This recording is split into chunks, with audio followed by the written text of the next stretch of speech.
Namaste. Welcome to another episode of Nava Vimarsh podcast. Namaste, Sreejit. Namaste, namaste. Yes. Today, as we had discussed in our previous conversation, we are going to discuss two works. Uh, One work, actually, one with another. So, one work is the positive background of Hindu sociology. This is the book.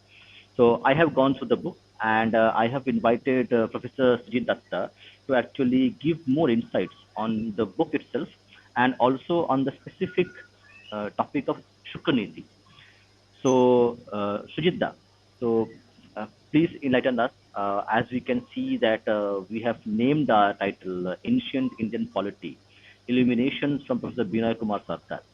So first, I would like to request you to give a brief about the life and works of Professor Benoy Kumar Sarkar, and then we will proceed on the topics work that he had done on this book. Right, sure. First of all, let me thank you for inviting me and giving me this opportunity to talk about Professor Benoy Kumar Sarkar and connect with your audiences. I'm very happy to be here. Professor Benoy Kumar Sarkar is really an extraordinary intellectual, somebody whose works and life, I believe, are not adequately discussed in today's time, and especially in the Indian nationalist circles, where it should be properly uh, analyzed, critiqued, and assimilated as much as possible. Because Professor Sarkar is a product of the movement that we know as the national education movement. This is something that came out of the great upheaval in Bengali cultural, intellectual, and political life during the Bongo Bhango or the Bengal partition of 1905, when stalwarts of Bengali culture, such as Rabindranath Tagore, Sri Aurobindo, Satish Chandra Mukherjee, Raja Subodh Chandra Mullik, these people came together and decided that there should be a parallel system of education offered by Indian nationalists in order to pose a kind of challenge to the Sarkari or government run schools and colleges by the colonial British government in India. So, as a result of that, what started really at the beginning was the Dawn Society, and the Dawn Society was running schools and also a kind of technical institution which they did not call college by that word exactly, but it really was a college because people who had higher learning had joined there voluntarily in order to offer teaching mentorship to students, many of whom were, by the way, expelled by the University of Calcutta, which was the main institution of higher learning at that time in Bengal. And it used to be a place of learning where students from all over India were attracted. But many of these students were expelled because they were agitating against the colonial British government at that time, and especially because of the draconian laws and rules, circulars that were passed and enacted by the British government. So the national education became a kind of sanctuary for all these rebel students, nationalist students. And Professor Sarkar started his career with the national education movement as a student, really, because he was one of the pupils of Acharya Satish Chandra Mukhopadhyay. And Satish Chandra Mukhopadhyay is somebody whose life and work deserves to be discussed, in full separately. And I have earlier discussed his life in other platforms. And the kind of educational institute that Satish Chandra was running, the kind of mentorship that he was offering to young Bengali students at that time, produced great scholars in time, uh, such as the likes of Professor Sarkar himself, and also Radha Kumud Mukherjee, another great historian who has dwelt on the positive aspects of Indian history. We will talk about what positive really means in this context. So this was the background of Professor Benoy Kumar Sarkar. Later on, when Professor Sarkar himself became an educator, he started his career as a volunteer professor at the National Education Council of Bengal. He was closely associated with the National Council of Education as well as the district level National Council, which was basically the wing of the same organization, functioning in his district of birth, that is Malda or Maldaho. So he was parallelly teaching, mentoring students from both these centers, both at the national level in Calcutta and also at the district level in his birthplace of Malda. And parallelly, Professor Sarkar was writing. He was prodigious in terms of uh, producing written output. He was writing both in Bengali and English, even though he was proficient in several languages, including Sanskrit, of course, Hindi, and many European languages, the major European languages such as Italian, German, and French. So he was also, as a result, quite well connected with European scholars of the time, and especially from scholars in Italy and Germany, where his works were very regularly published. In fact, his major publications, including some of the early papers that went on to become or included in the book that we are discussing today, The Positive Background of Hindu Sociology, were first published in some of the well-known journals of Germany, Italy, and USA. So these writings basically started to be published from 1910, and maybe a little bit earlier, 1907, I think, is the first time when Professor Sarkar started publishing majorly, writing his scholarly essays, papers, and also he started publishing books mainly on education, but also on the subject of sociology, which became the kind of main discipline in which his contribution is to be noted. And let me also add at this point that in time, in his career as a scholar and writer and as an author, he established his name in the field of sociology so well and so strongly that a new method or a new ideology, even one can say, one can call it an ideology also, came to be known by his name, which we know as Sarkarism, after Professor Benoy Kumar Sarkar. So we see that throughout 1910s, 1920s, and 30s, and also to a great extent in the early 40s, Professor Sarkar has prolifically written and published many papers and books. Unfortunately, he died quite young in 1940, I think 48 or 9. I'm forgetting the exact year, when when he was on a lecture tour in the US. So that is the kind of life of Professor Sarkar in a nutshell, where I have focused mainly on his contribution as a scholar. But to summarize this, I would like to say that Professor Sarkar's contribution to Indian educational field, as well as in the clarification of ideas regarding India, both its material culture as well as its ideological culture, are immense to the point of being revolutionary. So, there were revolutionaries at the time of the Bangabhanga or Swadeshi Andolan. 1905 generated it, and one of the revolutionaries in the intellectual field, not so much in the political field, was Professor Benoy Kumar Sarkar. So he is really a product of the time that has been described by himself as the glorious revolution of Bengal, in 1905. So he is really a product of that time and a revolutionary intellectual, a tremendous force to reckon with in the field of social sciences and humanities.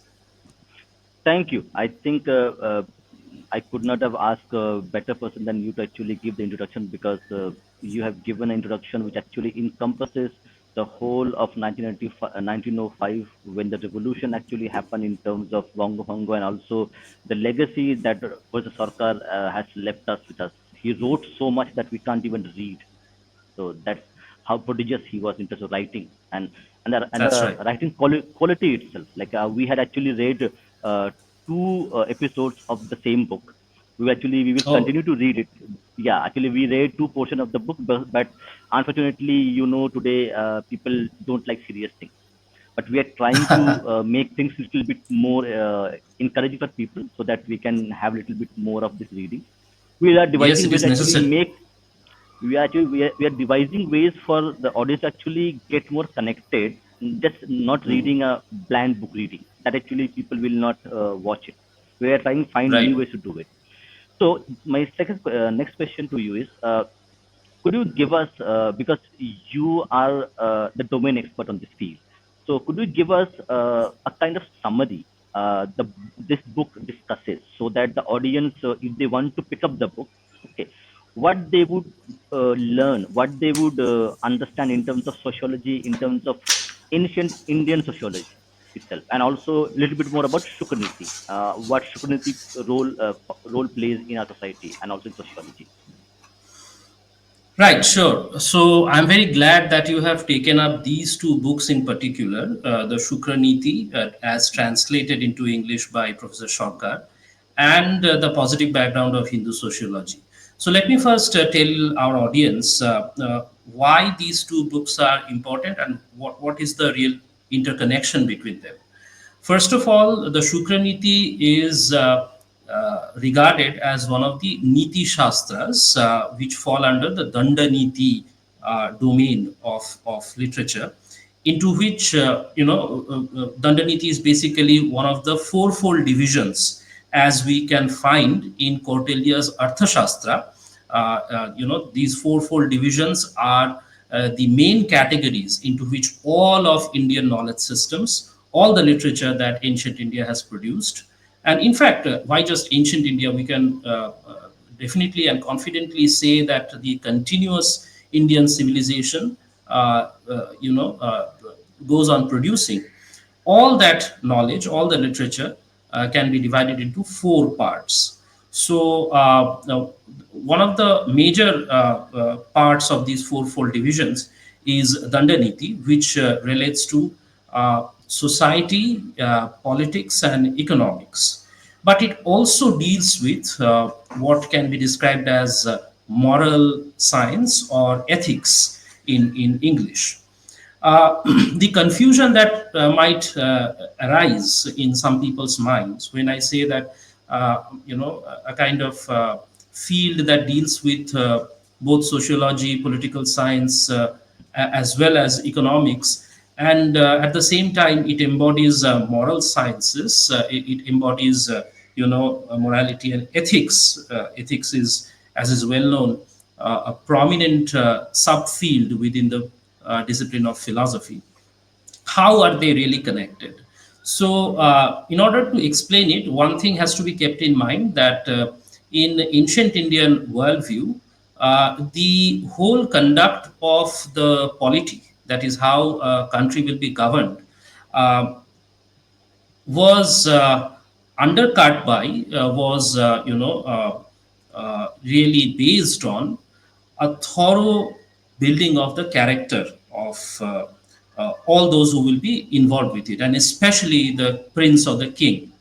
And this is not something peculiar to ancient India. This is also something that will become more and more clear as we discuss these two books, and especially the positive background of Hindu sociology, because a similar sort of approach is visible in medieval Europe's treatises on politics, administration, and society and economics. The great example that comes to our mind, and of course, Professor Sarkar has referred to this reference several times in his positive background, is Machiavelli's Il Principe. So Il Principe, or in English translation, the title would sound as The Prince by Machiavelli, the uh, Italian thinker, philosopher, and statesman, is a similar kind of book as the Sukraniti. Now, Sukraniti is something that is traced back to the late classical age in ancient India, and it is really considered as a treatise which comes after the Arthashastra of Kautilya. We know that Arthashastra of Kautilya is the most well-known work in Dandaniti or Niti Shastra. I'm going to use the two words Dandaniti and Niti Shastra interchangeably. That is to say that they are more or less similar in meaning. They are synonymous. Now, Arthashastra is basically looked upon as a compendium, which is compiling all the things that are related to statecraft, related to taxing, to the larger field of economics, and it also touches upon the preparation of the king, the administrator, the ruler, the governor. So again, the moral sciences or ethics, these subjects become a part of the Arthashastra of Kautilya. Now, how is the Shukraniti or Shukraniti Sara? Sometimes the Shukraniti is also known by the name Niti Sara of Shukracharya. That is also something that has been, clarified by Professor Sarkar in his translation of the Shukraniti. Uh, the main difference would be of volume, because Kautilya's Arthashastra is really an encyclopedic work, and Shukraniti can be looked upon as a more abstract work, where the principles of statecraft, the principles of economics, and all the other allied subjects, along with the moral teaching part, have been put in the sutra form. So that sort of work becomes comparatively handier, when somebody like a governor, like a ruler, has to always keep ready at hand. So if there is some kind of moral dilemma, if there is some kind of practical challenge that has arisen in his conduct of the state, then he can quickly refer to this book as a kind of manual. So it is like a ready manual. It is much more crisp in size and volume compared to the Arthashastra of Kautilya. So that's the main difference. Other than that, there is no difference in terms of the subject matter, and also not much difference in terms of how the subject matter is treated. In one book, in Kautilya's book, it is treated in greater detail, and in Shukraniti Sara, it is much more crisp. But the main or the crucial difference lies in the experience that the author of the Shukraniti has gained through time, because Kautilya had compiled his work, Arthashastra, at the time of King Chandragupta Maurya, as we all know. So it is the experience of a new resurgent India, which is quite young in its aspirations of expansion, in its aspirations of imperial politics. So there, the ambitions, the experiences are quite new.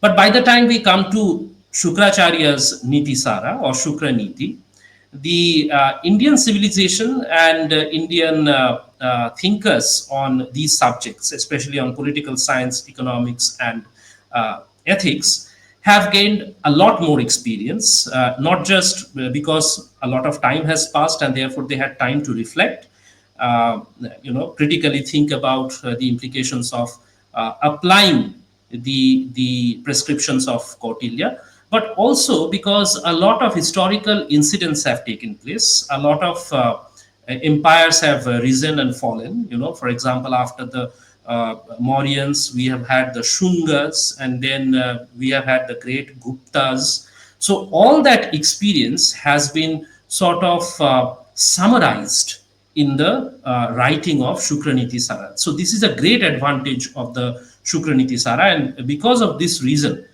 in particular, Professor Sarkar lays great emphasis on the Shukracharya Sara of or Shukraniti, rather than talking about Kautilya. Now, this is not to say that he has not talked about or touched upon Kautilya's Arthashastra at all. In fact, he has devoted an entire chapter in the positive background.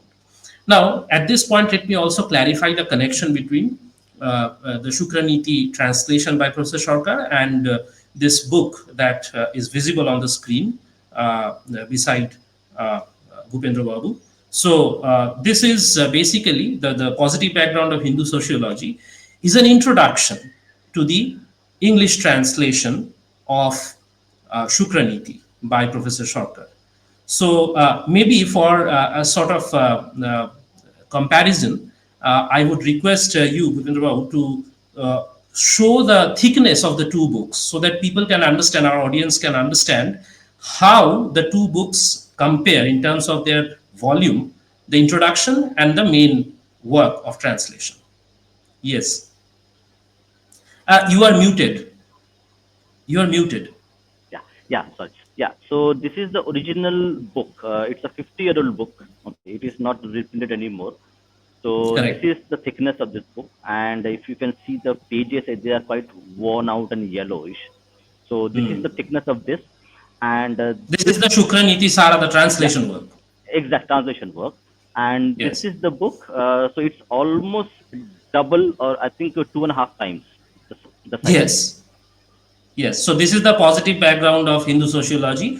The Yes. introduction that Professor Sarkar wrote in order to sort of contextualize the translation of his Shukraniti Sara. Now, let us also remember that the Shukraniti Sara translation is an annotated translation, which means that it is not just a line by line or word by word, writing of the text into English, but it is also a running commentary that has been provided by Professor Sarkar as an annotation. Under each of these shlokas, he has basically coupled the shlokas into passages. So suppose the shlokas number 73 and 74 are there. So on a particular page, as I can see in front of me, the Shukraniti translation is open, just like Upendra Babu. So it is on the page 8 that 73 and 74, these two shlokas are clubbed together. And there is a particular superscript, number 2, for example, which leads us to the footnote. And in the footnote, you can get the annotation where Professor Sarkar provides a lot more detail about the technical terms as well as the context, the meaning, and the historical sort of incidents that can help us understand the statement of the shlokas in much more clearer light. So this is the style in which he has written, and at the end of the book there is a very detailed index, very helpful thing that has been created by Kumar Narendranath Laha, who was, I think, one of the colleagues and, in fact, a student of Professor Shankar who had helped him create this. So the book is really a wonderful work of scholarship.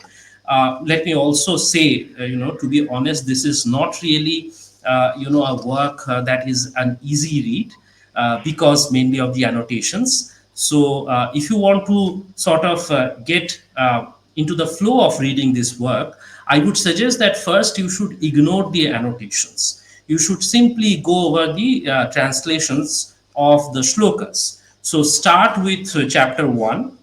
There is no a big forward or introduction of sorts, because that has been all taken care of in the thick fat volume that is visible on the screen, the positive background of Hindu sociology.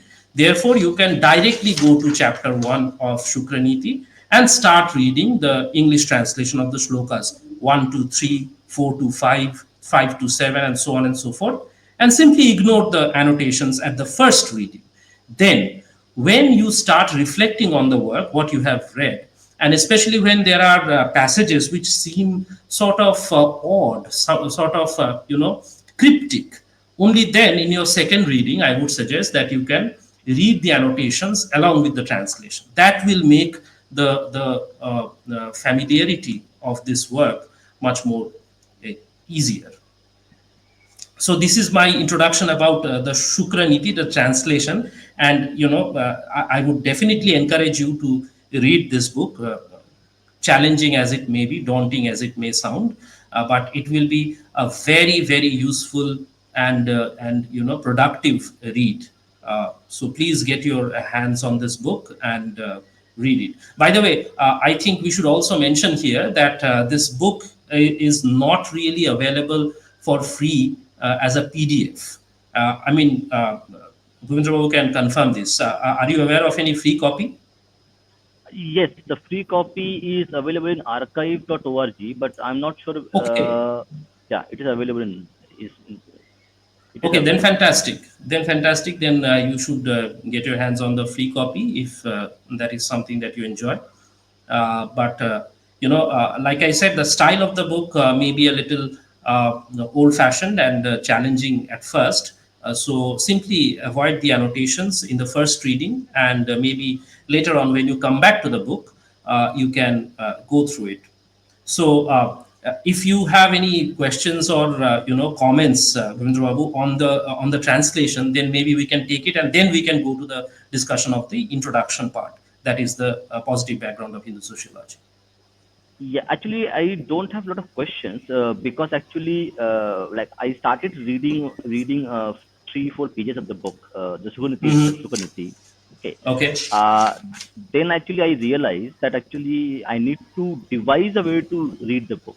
It's like I Okay. have to create a master plan before I can even start reading the book itself, because I need to do a bit of pre-study to actually understand the context, so that actually when I am Hmm. reading the pages, I'm able to actually connect the dots.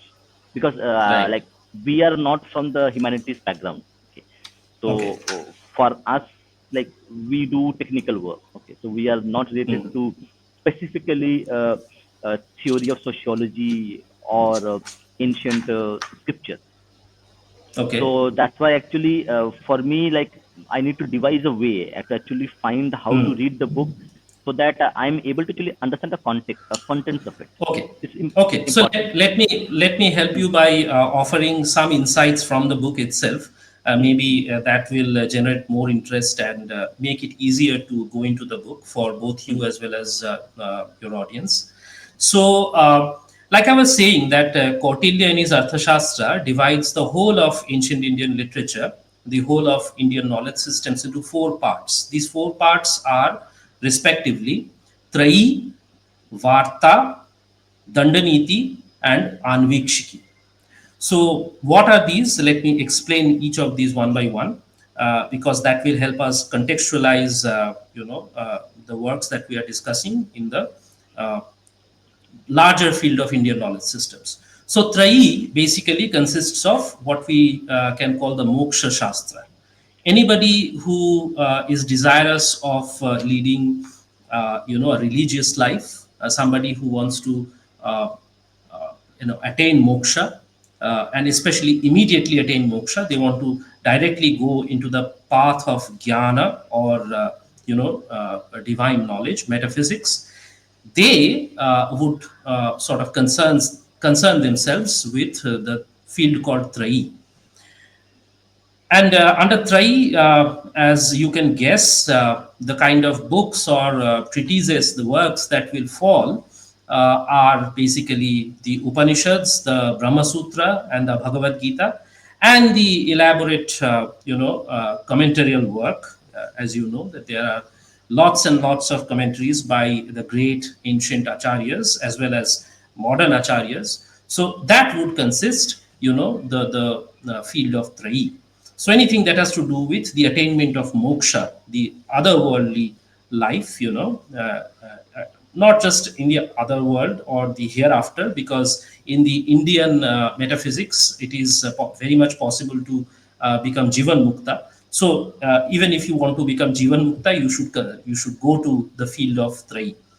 Next is Varta. So anybody who wants to take care of agriculture and business, commerce, basically, they should concern themselves with the treatises that fall under Varta. And then we have Anvikshiki, which is basically logic. And anybody, I mean, if somebody wants to get into the study of Trai, Moksha Shastra, somebody wants to get into the study of commerce and agriculture, somebody wants to get into the study of Dandaniti as well, they have to have this basic training in understanding syllogism, how logic works, basically. So Anvikshiki is the field under which this entire field of Tarka Shastra, falls. So all these texts, starting with Gautama's Nyaya Sutra, and then all the different commentaries that have been written on it, and shorter texts that have been written in order to elucidate the concept of logical analysis and logical vada, which is basically an epistemological device, a way to know or arrive at right knowledge through conversation, through question and answer, through interrogation and investigation. So it is intellectual investigation, the method through which you can clarify your thoughts, you can get rid of woolly thinking and get at right knowledge. So that is the concern of Anvikshiki. And therefore, we are left with the fourth part, which is Dandaniti. So, Dandaniti is anything that has to do with sociological, political, economic, and of course, the moral or ethical discourse. So, that is where we are now discussing the Shukraniti Sara by Shukracharya. And of course, Professor Sarkar has elaborately discussed it in the introduction part, that is the positive background of Hindu sociology. Uh, in order to understand what Niti Shastra really is, let us go directly into a particular shloka from the first chapter of Shukraniti Sara. In the eighth shloka, which can be found on the second page of this book, the translated work of Professor Sarkar. Professor Sarkar's translation of Shukraniti. Second page, we have from the eighth shloka. Niti Shastra is thus defined as a synthetic, comprehensive, and generalized science, or rather art, of society, equivalent to sociology in the modern times in its wide sense.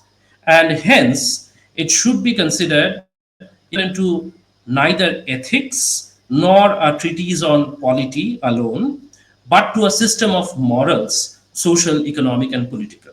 So, see how ethics or the moral science is being connected with the field of social sciences here. So basically, Shukracharya is telling us that social, economic, and political morals, or where social good, economic good, and political good actually lie, all that has been discussed in this Shastra. Therefore, it is called Niti Shastra. The word niti is also interesting to understand in this regard. Niti comes from the same root as naya, which means to lead. And this is the same word, or rather the same root, which is at the root of the word neta or nayaka. So somebody who leads us to, some good end, to a kind of social benefit, political benefit, economic benefit or prosperity, is a neta. And therefore the science or the shastra in which the path or the method or the right way of leading the masses to social, economic, and political benefit is described is called the Niti Shastra. So that is the definition of Niti Shastra according to Shukraniti of Shukracharya. Then there is this very interesting thing that has been described in the shlokas 20 to 22. Here, Shukracharya is basically saying, and Professor Sarkar has translated it as this: are these sciences, this can be found on the third page, yes. So are these sciences of any avail, of any use, basically, to persons following their ordinary affairs or avocations, the vyavaharis, in supplying them with skill and intelligence, but on the other hand, without niti, or the system of moral philosophy, moral philosophy as defined just now, the social, economic, and political moral. um, the stability of no man's affairs can be maintained or guaranteed. Just as without food, the physical body of men cannot be maintained and preserved. So he draws a distinction between Niti Shastra or Danda Niti and the other three fields of knowledge, Moksha Shastra or Trai, Varta, that has to do with agriculture and commerce, and also Anvikshiki. So he very plainly says that even without getting into the nitty gritties of the textual analysis of Anvikshiki, one can really get to the essence of knowledge. Okay, one can know how to acquire right knowledge and understand things, understand concepts, and understand the ways of men and the world. He says that without even getting into the Purva Mimamsa of Jaimini, people can really observe how Karma Kanda is happening. So how worship and the yagnas, the sacrifices are happening, and they can learn by observing. He also says that even without getting into the Vedanta texts, people can understand that this world is really a Maya, and in order to have eternal life, one has to go beyond this cycle of birth and death, and go beyond Maya. So people can really arrive at those understandings, those realizations, without getting into the nitty gritties of the texts of, let's say, Anvikshiki or Purva Mimamsa or Vedanta, these darshanas. But one cannot at all function in the world, in the practical world, without getting into the knowledge of, or without acquiring the knowledge of Niti Shastra or Danda Niti. That is why Danda Niti is essential. It is the fundamental block of education, and this is basically laid out as the most important plank of educational methodology or pedagogy for children, and especially for those who will be functioning in the world, people like political leaders, people like governors and rulers. So this is how he has contextualized and differentiated, given a special place to Niti Shastra. Shukracharya has given this special place to Niti Shastra. So I think this helps us understand the subject matter of the book a little better. What do you think? Yeah, I think you give a uh, great help to us to actually give us the framework. So, like, because I am not from the humanities background, so I did not know this correct classification of a Trai, Varta, Anvishiki, and Dandaniti. So, like, although I have read Upanishads and few other texts which are quite interesting, specifically Mandukya Upanishad and especially, so that is, it actually gives me a bit curious about life and who I am. But I think thank you. I think it gave me a lot of help to actually understand and contextualize the readings and the text, and also for the audience who want to read it and how they should read it. Like Trey is part of Upanishad and Moksha. That's something that I did not know because I am not a priest. So it's very important. I have just one question. So I actually, Okay. when I'm doing research, I there were a lot of few contexts and questions regarding Hmm. Mahabharata and Shukriti. Like, Okay. is there this could you shed more light into that part? Like, is that a relationship is there between Mahabharata and Shukriti as a text? Definitely, yes, and this is a very interesting thing to consider because, like I said, that the text of Shukraniti has been placed by Professor Sarkar as a later phenomena compared to the Arthashastra of Kautilya. Now, as we all know, that Kautilya was contemporary to Chandragupta Maurya, and therefore we can place it in the the preliminary centuries, the final centuries coming to the before Common Era. So it would be somewhere around the fourth and the third centuries BCE, when Kautya's Arthashastra was being compiled, let's say, and maybe it came to a final shape by the time we came to the first century of the Common Era. Now, the mention to Shukracharya is already visible in the Mahabharata, especially when we talk about the Shanti Parva, where Shanti Parva and Anushasana Parva, which is again an elaborate treatise. If we just take these two books of the Mahabharata, the Shanti and the Anushasana books, the Parvas, then we can say that these two books comprise an independent text in Dandaniti itself. So they would be placed side by side with the Arthashastra of Kautilya or the Sukraniti Sara of Shukracharya, or Kamandaka's Niti Sara. This is an even later day author and text, and basically a summary of Kautilya's Arthashastra. So all these authors were sort of summarizing the works of their Purvacharyas, or the Acharyas or master that have preceded them. This is a kind of peculiar quality of Indian tradition, the Indian knowledge traditions, that whatever knowledge is available from the oral sources or from written sources in the pothis, the manuscripts, that has to be not only copied and therefore preserved, but also they have to be summarized. And sometimes these summaries would come with annotations or commentaries, just like Professor Sarkar in the modern age has created annotations of the Sukraniti. So this is how the scholarship has progressed in India.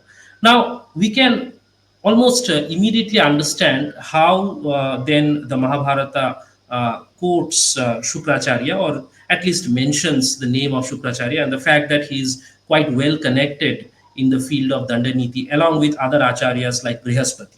Of course, Kautilya is not mentioned in Mahabharata, but Brihaspati as Devaguru, or the teacher, the mentor of the Devatas, and Shukracharya, who's a son of Brigu, and who's the teacher or mentor of the Asuras or the Purva Devatas. Okay, so because basically the Asuras are said to be the siblings of the Devatas, so therefore they are and they are born before the Devatas, so therefore they are called Purva Devatas.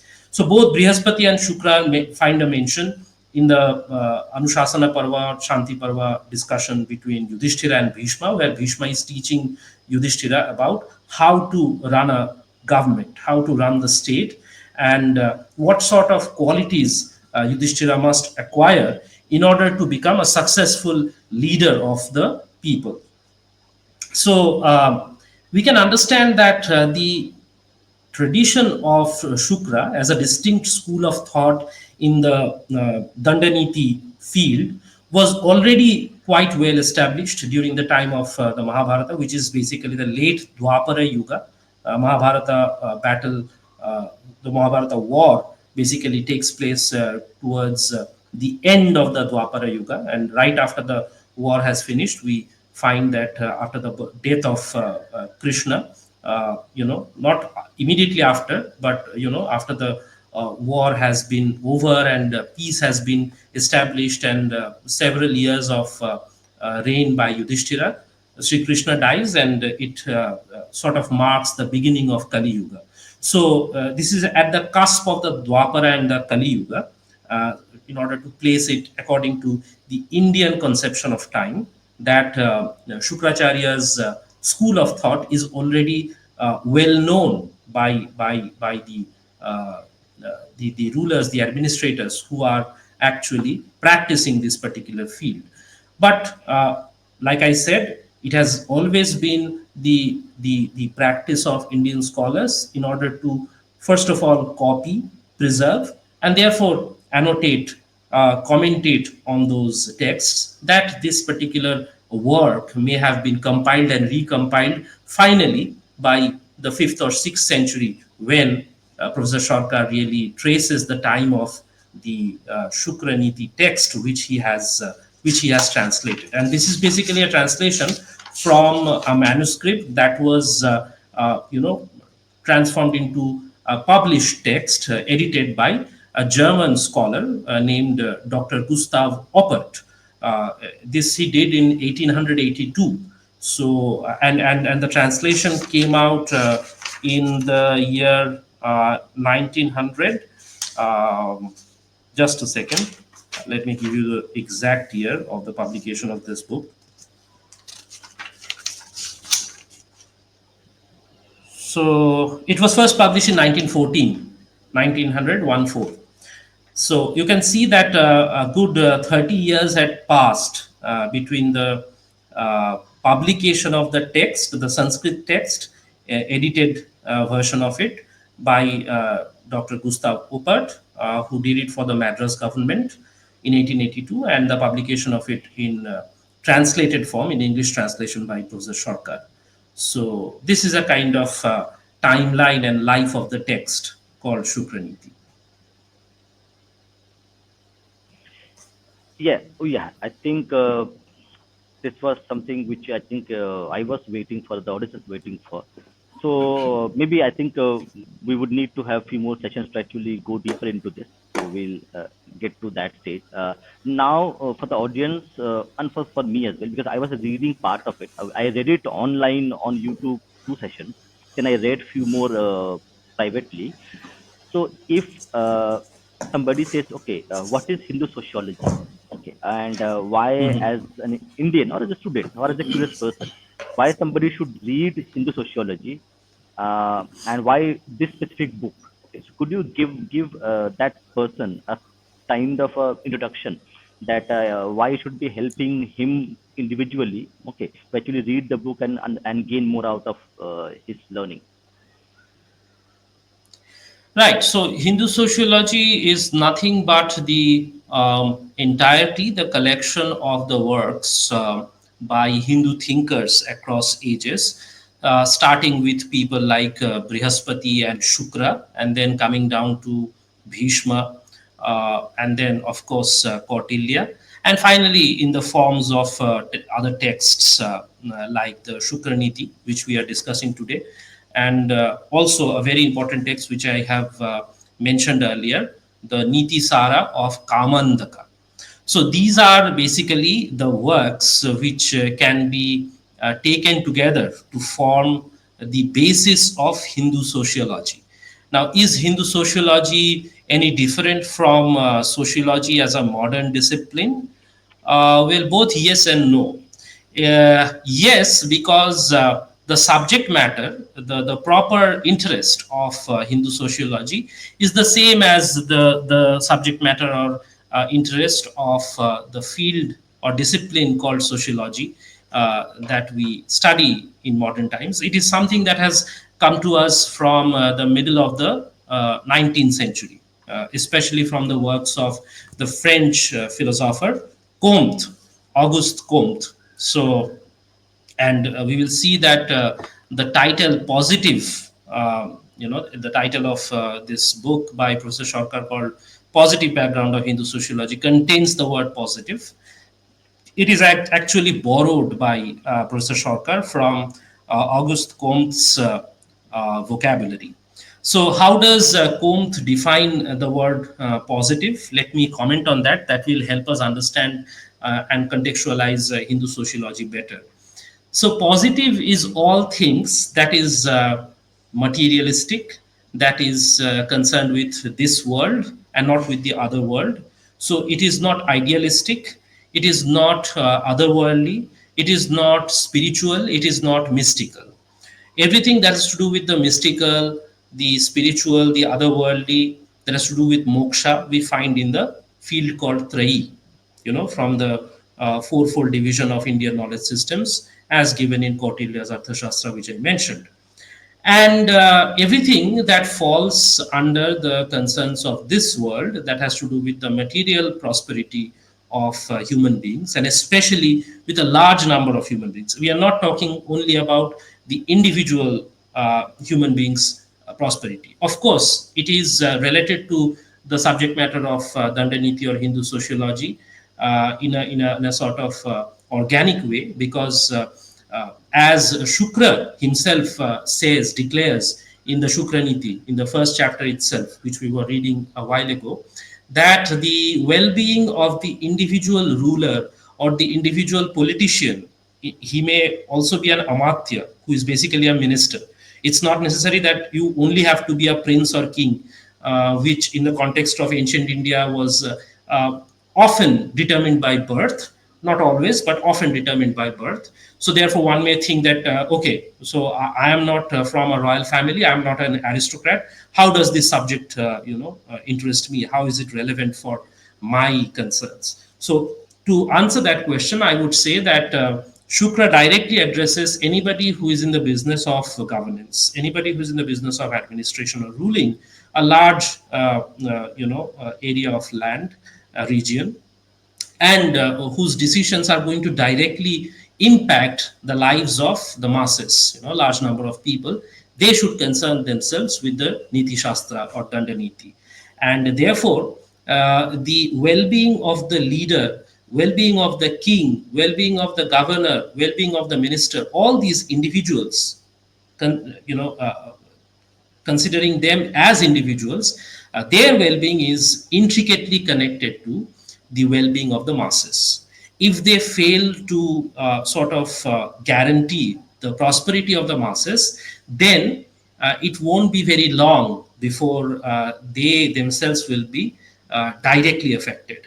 And this is something that we have seen all across history. This is a universal phenomenon. This is not only peculiar to India or ancient Indian society.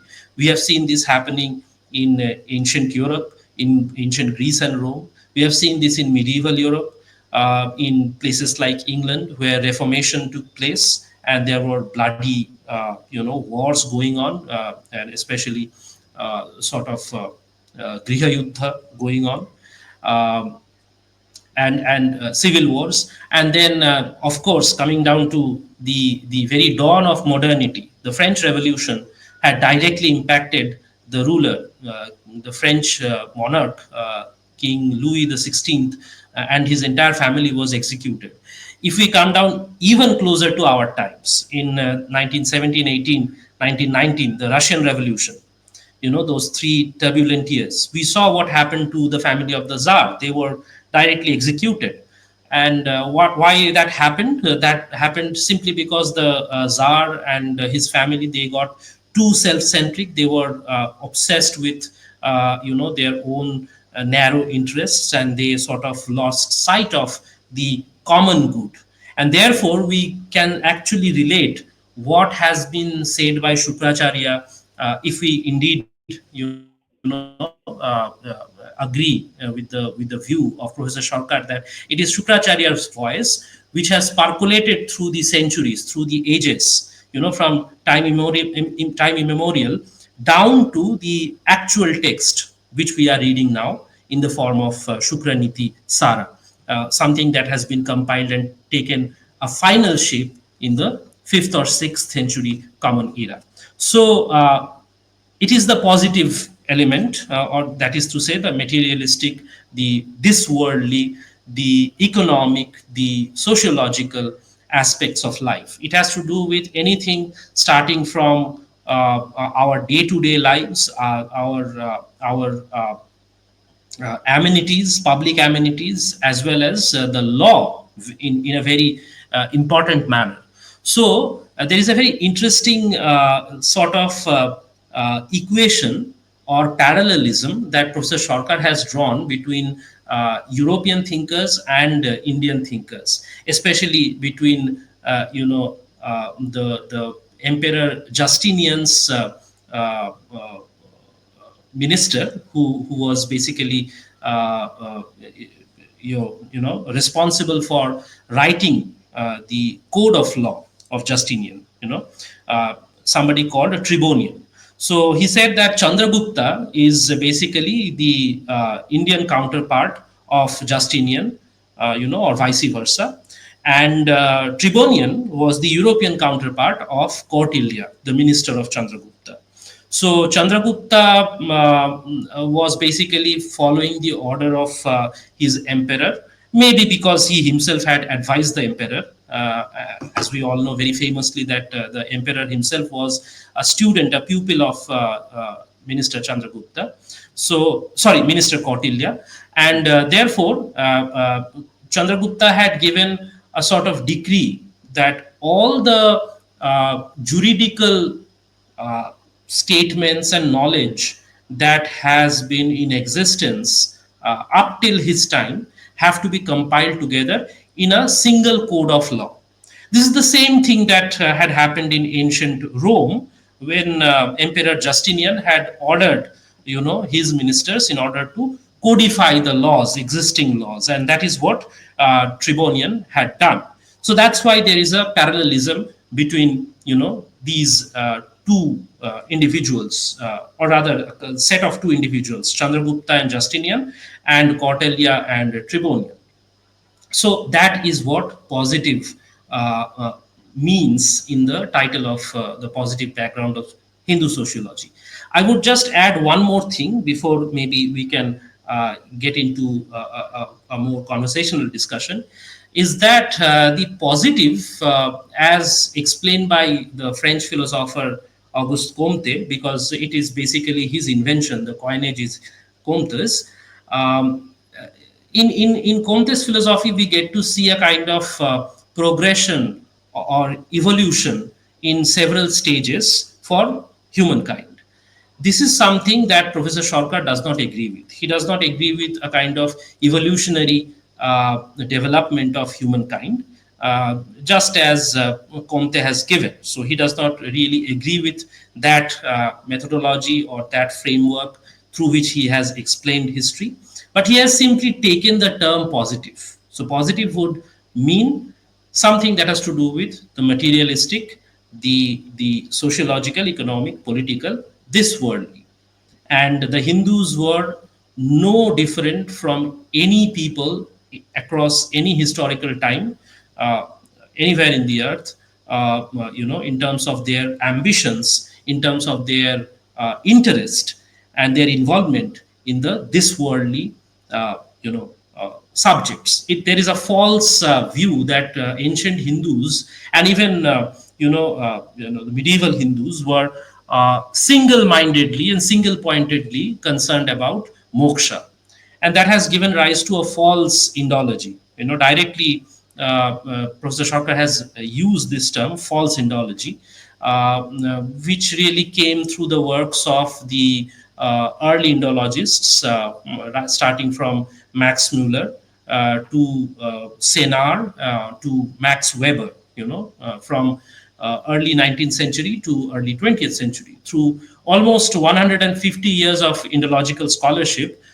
these the classical Indology scholars, they had given rise to this conception, this misconception rather, that the ancient Hindus are single mindedly obsessed with spiritual, mystical, otherworldly things, and they had nothing to do with, this worldly, practical and materialistic life or ambitions. So that is something that has been demolished by Professor Sarkar, because he has gathered a lot of data in this particular book, The Positive Background of Hindu Sociology. That's why he called it the positive background. The word background is also quite significant. He says that for the Indian civilization, for the Hindu civilization in particular, it is the religious or the spiritual aspect of life that is at the foreground, but that does not remain floating in void. There is always the positive or materialistic background against which this spiritual foreground is really situated. So that's what positive means. Yes. So, like as and also, I think this specific part also we had discussed in our reading streams, that specific point regarding the spiritual aspect of it. And we have Hmm. correct, we had varnashram. We have four varnashrams. The moksha is the Right. last of the varnashrams. When you are done your duty, for the material well-being of yourself, for the family, and also for the Hmm. society. Only then Correct. you go and do good towards moksha, not when you are born itself. Hmm. So that's why Professor Benoy Kumar Sarkar has said this is a false sociology itself. Yes, yes, true. And in fact, it is not just from the times of Kautilya or Shukracharya that we got to know that life should be like this, that one should actually aspire for these material ambitions. Once that has been fulfilled, only then the otherworldly concerns should concern us. But right from the very beginning of philosophical thought in India, right from the dawn of darshanas, in the Upanishads, if we take the Upanishads as the dawn or the beginning of philosophical thinking, we see that in the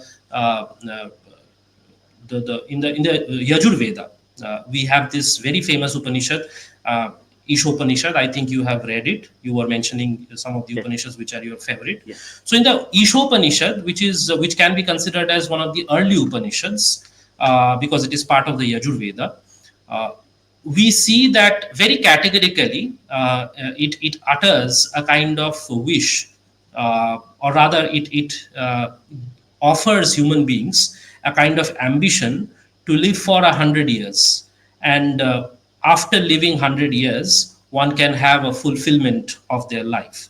So what does that mean? It really means that one should be healthy and prosper. They should have prosperity, they should prosper in life.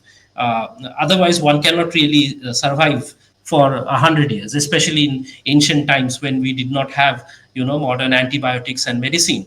So it was really difficult for a human being to maybe reach even half that age, 50 years of ayu, or length of life could be regarded as a very long life. But the Yajurveda is placing before humankind a kind of aspiration or goal to live for 100 years. And also it is very significant that the Ishopanishad of Yajurveda talks about tyaga through bhoga.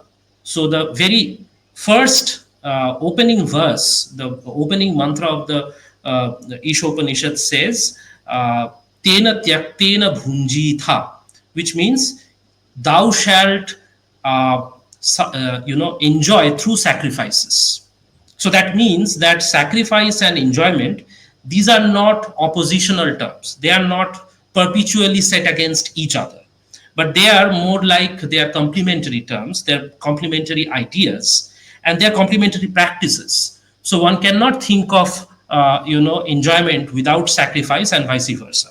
So this sort of a very this worldly orientation of life, which had taken care of both the spiritual as well as the material, was there from the very beginning. yeah. Thank you. Yeah. So now we will move back to a third phase of the conversation.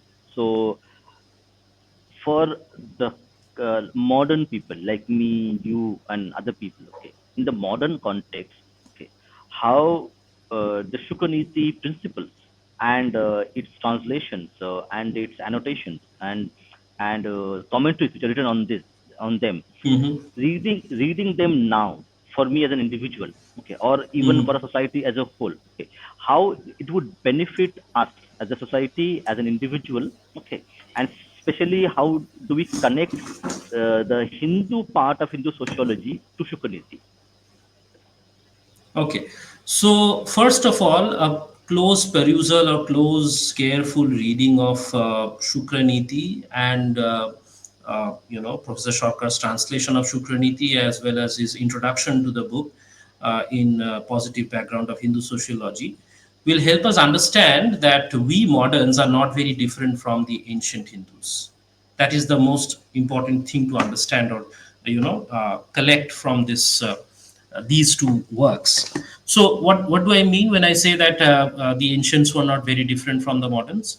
The ancients, we often think, and again this is a result of this flawed Indology of people like Max Muller, Senar, and Max Weber, that we tend to associate the ancient Hindus as people who are ascetics, who are maybe living outside of society, who live in forests, and the only thing that they are thinking about is how to attain moksha, and go beyond the cycle of birth and death.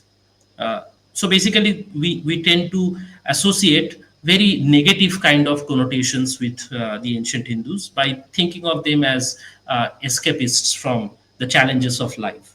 And this also gives birth to a kind of flawed understanding of Hindu history or Indian history as a whole, when we think that okay, because the ancient Hindus were obsessed with the other world, they have not taken care of the concerns of the present world, or the material world, and therefore they have not created any lasting saga.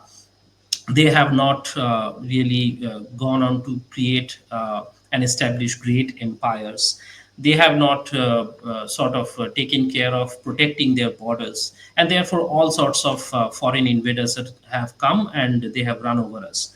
This is really a false way of looking at Indian history, which again arises from the false Indology by people like Max Muller and Weber and Senna.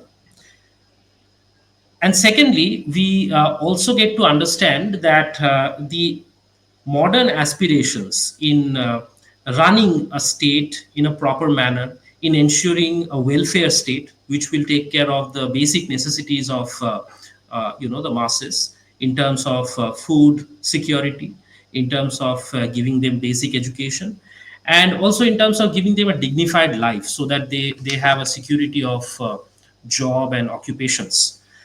These were the concerns of ancient Indians, and this is very well illustrated in the Dandaniti text, especially in the Sukraniti.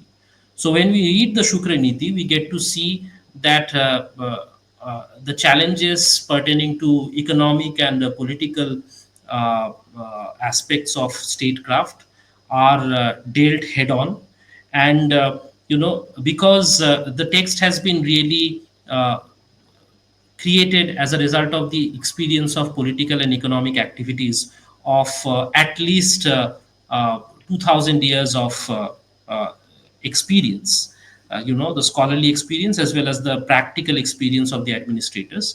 So we get a lot of data in terms of how to actually uh, tackle real world problems.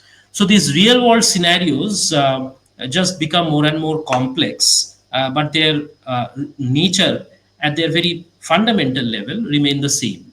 So those problems are relatable, and our policymakers can first of all orient their attitude towards a very indigenous way of thinking, if they ground their thinking in texts like Shukraniti and Arthashastra, and also maybe the Shanti Parva conversation, Anushasana Parva conversation between Bhishma and Yudhishthira. And therefore, they can much more confidently talk about an Indian way or an Indian response to the challenges of modernity, to all sorts of challenges of sustaining the resources, of sustaining livelihood, dignified life, offering people opportunities. All these things are rooted not just in the SDGs or the Millennium Goals as set by the UN, but they are right from the very beginning of empires in Hindu history. So looking at that should give us a kind of assurance that our ancients have dealt with these kind of problems, and because they have successfully dealt with them, it gives us a kind of confidence that we can also do it in our contemporary times. Yes. So, like from our perspective, like we see the Middle Ages as kind of dark ages. Then we see the pre-industrial and industrial age where we have made a lot of progress.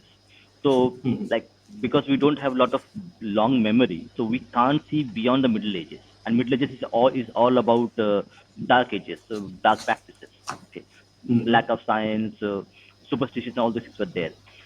So it's important for us to actually to connect like people who are domain experts like you who could give us this perspective, which is very important to actually tell us and teach us that we as humans, okay, are as similar as Romans or Greeks or ancient Indians. Okay.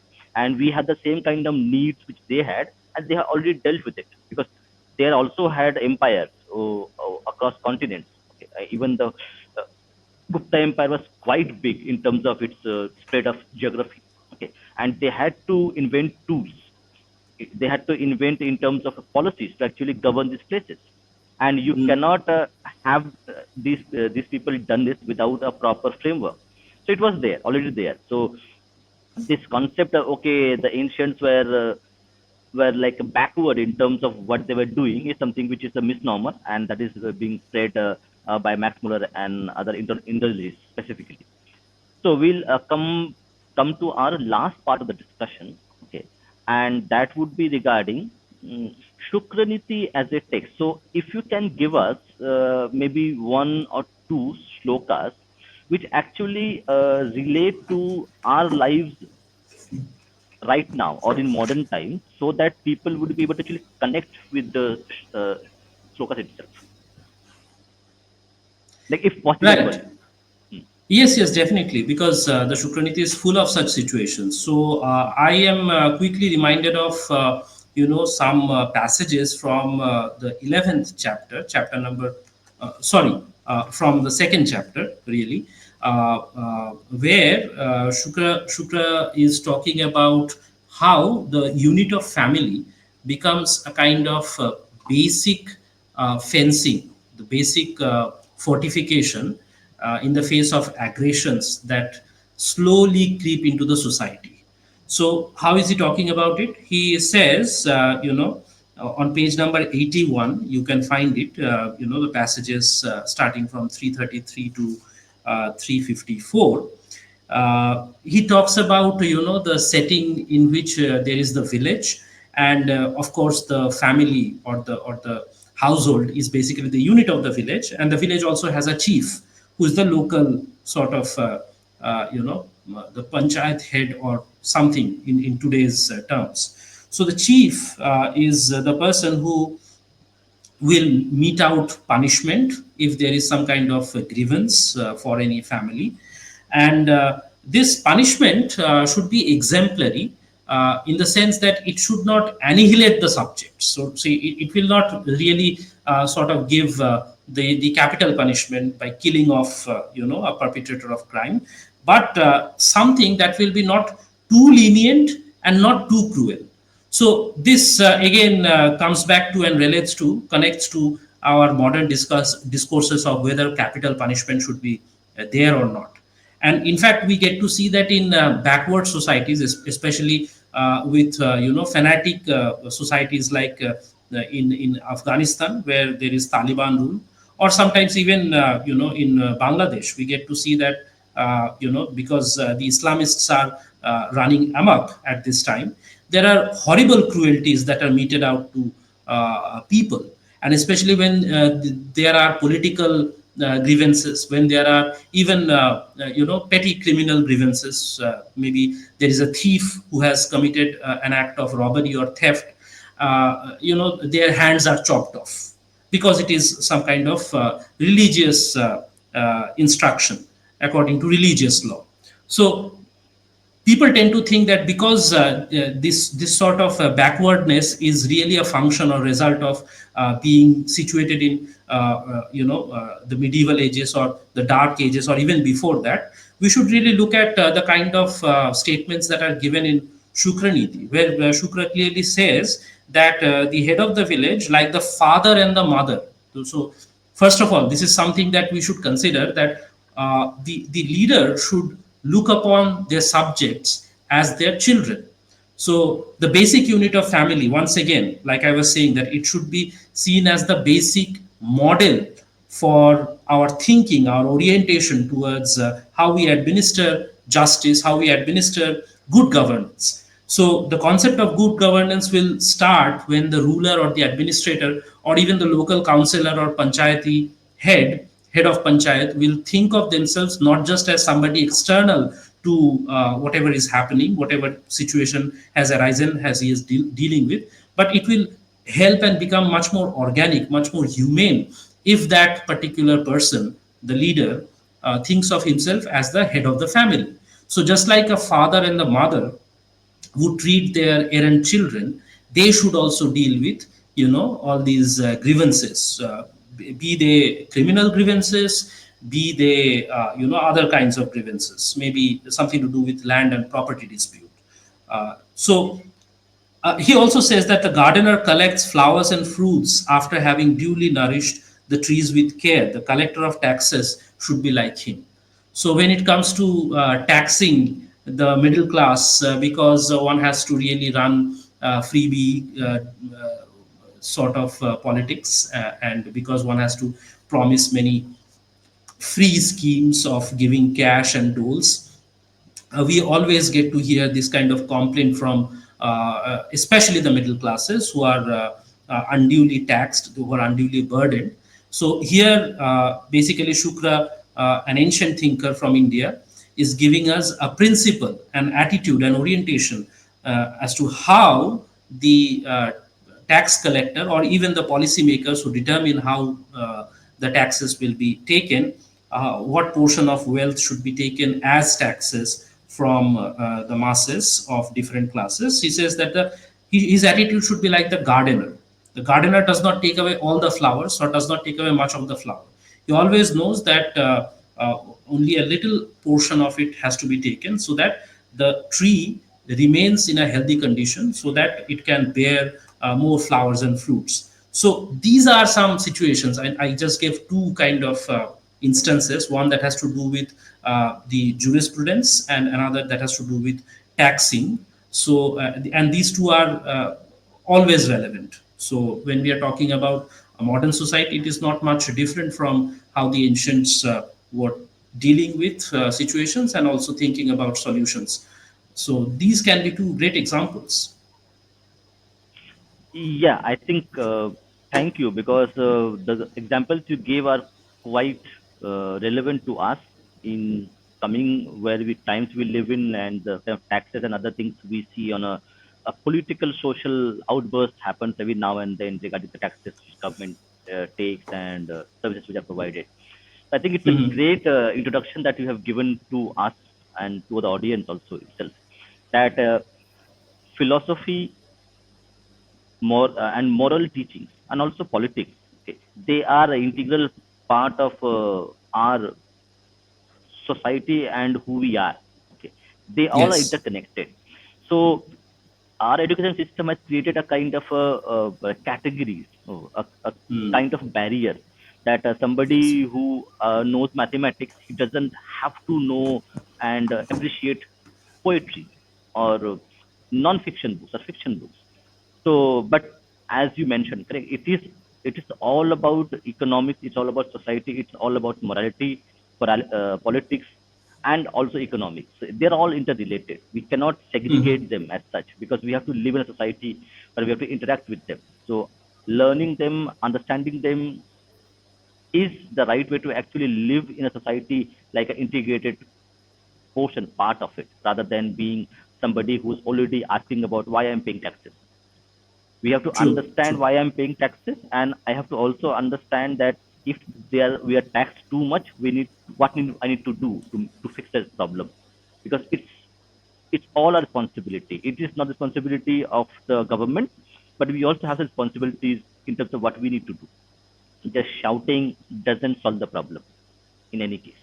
Very true. Yeah, Very true. yeah, yeah. So we now I'm done with my question. So we'll take a few questions from I'll, audience then. before we go to the audience Q&A, let me just point out another very useful feature of the positive background of Hindu sociology, the introduction to the translation of Sukraniti by Professor Sarkar.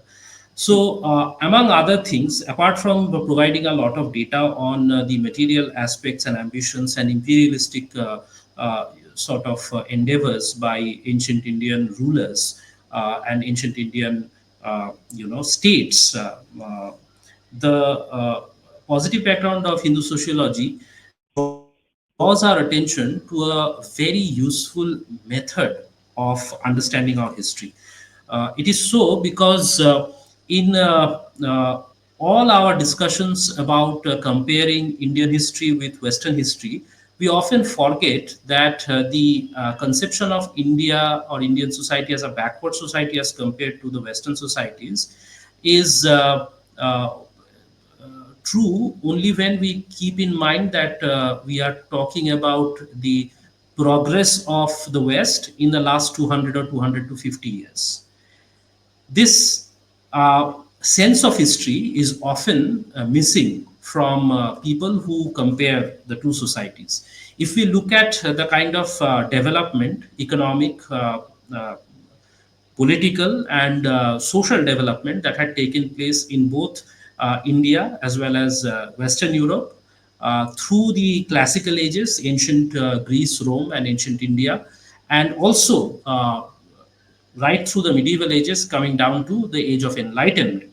So only till the other day, just 300 years ago, the progress of these two societies, Western and Indian, were more or less at par. Okay, and that should be the starting point of any discussion for the sudden change in the Western society due to the scientific and technological advancement, especially with respect to the resources getting concentrated in certain Western European countries, and then, of course, later to North America. But that sort of concentration and that sort of sudden development, which has happened only in the last 200 or 250 years, is quite a sort of short period in time if we keep in mind the huge length of history that these two societies, Indian and Western society, they have lived parallelly. Okay, so in terms of the scientific and technological, social, political, economic developments that were taking place in the West, in classical and medieval Europe, was more or less the same. In fact, in certain cases, Indian development may be looked upon as much more sophisticated compared to what was happening in classical India. Even then, I wouldn't say that classical India or medieval India was somehow better than the more powerful sections of Western society. But something that is very very clear is that there is hardly any difference in terms of the socio-political markers of development, of how we understand development in today's times. If we use those parameters, up until the time when the industrial revolution sort of burst forth in the Western European scenario, we'll see that Indian society's progress and the Western society's progress have been going parallelly, almost hand in hand. So that should tell us that these two societies were not really very different, that ancient India was not only thinking about moksha and spiritual emancipation, and that it was not only talking about the Upanishads and Vedanta, but it was also very excruciatingly involving itself in the matters of this world, in politics, in military expeditions. It had led great military expeditions. If we think of the great ages of empire of the Mauryans or the Guptans, and coming down to the southern kingdoms of Chola, and also of the Pala kings in Bengal, we see that all these people were very, very ambitious materially and politically. They were running empires, establishing empires, sometimes even beyond the natural borders of India. They were establishing greater India in Southeastern Asia, in places like, beyond Afghanistan, and sometimes even going far towards the Western Asia. So that sort of comparison, the historical comparative method of looking at Indian society's development and Western society's development is a very useful tool that sort of gives us a kind of sanity to make sense of what was going on in ancient and medieval ages before industrial revolution sort of created or inaugurated modernity. Yes, I think you give a very important point that in terms of like development that we see, correct, just economic and political development itself. If you just compare two of them, the political influence and the economy that ancient India had was like quite gigantic, and it had far and wide effects. There are actually in Indian tradesmen, trade guilds having offices in Rome itself and in China, were doing trade. Yes, Okay, so it means that it had a quite a bit of expanse, and it's got a bit of influence across the globe, like an ancient global world we can see. Yeah, thank you for correct. this. So now we'll go for the questions, and I think Sure. we would need a few more sessions to actually get more elaboration on this, because it's a very interesting thing that we discuss, and people will be more understanding the context of it, because it's not a very easy thing for people to actually understand if they do not like read through it. Oh, So definitely. the, Like I said in my during my talk, that neither of these books, The Positive Background of Hindu Sociology, nor the actual translation, are very easy reads. So I hope that through our discussion, people will garner more interest, and they will actually get into the book, and maybe then we can have many more questions. So let's see what sort of questions people have from our discussion. yes, yes. So the first question is from Nina. He was so was he using European sociologists to understand India, or more reliant on other Indian sociologists or texts he mentioned? Okay, so first thing is that when he is writing this book, the first edition of this book really came out in 1922, and the second edition came out in 1937. So at that time, we really did not have other Indian sociologists who were working extensively in this field. So in that sense, Professor Sarkar can be described as a pioneer in the field of sociology in India. The reason that he was referring to Western sociologists is that he, first of all, wanted to establish the fact that there is a false Indology, because of which there are so many misconceptions about India. And the prime misconception is that in ancient Indian society, medieval Indian society, not just Hindu India, but also during the Islamic periods, the concern of Indians was mainly about moksha, and mainly about mystical experiences, about the otherworldly experience. No.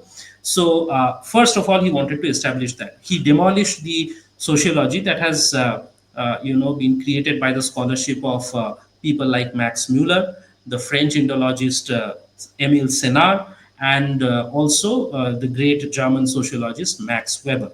So, because mainly of these three people, because their works were so impactful, so influential, that for almost 200 years, the West has been imagining India as a kind of place for ascetics only, and nothing material, nothing practical was happening there. So that, and also he has referred to a new Indology, the kind of Indology that he himself was producing through his papers, and finally through the works of works like this, the books that we are discussing today, Sukraniti translation and Positive Background of Hindu Sociology. The new sociology that he was trying to create had a kind of parallel development in some modern sociologists of the 20th century. He gives examples of the Russian American sociologist named Piotr Sorokin, who basically wrote two works which are mostly important, which are of most importance, which are of great importance. And in these two works, one was a kind of a encyclopedic view of the sociological development across the ancient, medieval, and modern worlds. And the other one was really about discussing the ideological part of different societies in the Western world as well as in the Eastern world, including China and India. So Sorokin's work really helped establish, the new trend in Indology, as parallel to what Professor Sarkar was trying to establish. He also found, this kind of new Indological research and new lines of thinking where India's practical aspect was acknowledged by the scholars themselves from outside of India in the works of certain German and Italian scholars. So he names people like Oldenburg. He names people like Hillebrand, German scholars who have created, very important interventions which will help establish a new Indology that takes into account both the this worldly as well as the otherworldly aspects of life. He also mentioned some Italian works, especially I think the name of Formici, and there was another person. I'm really forgetting his name, but it will be here. Just let me pull up the name. Okay, apart from Formici, Bottazzi. These are the two people that he mentions from Italy. Formici had written a very impactful book in 1914, and Bottazzi also in the same year. These people sort of gave an echo of the thoughts of Professor Sarkar. And because of this, Professor Sarkar had a very good network with these scholars. His works were being published by publishers from their countries, in Italy and Germany, especially, also in the US. And he was sort of having exchanges with them in a scholarly way by critiquing their works. They were also commenting on his works. So that's how a new sociology, and more importantly, a new Indology was being crafted by Professor Sarkar.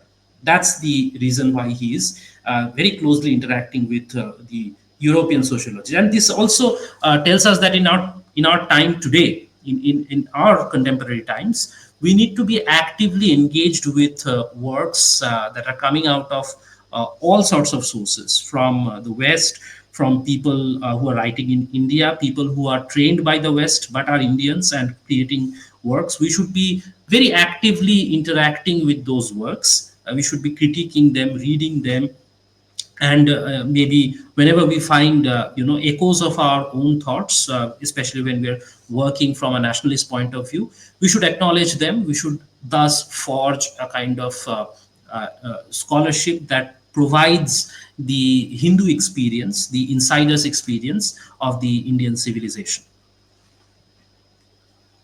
Yes, yeah, I think very well said. So I have one more question. I'll go one by one. So Shaptosh is asking, what was Benoy sir's view on what should be the approach of Indian polity going ahead in future?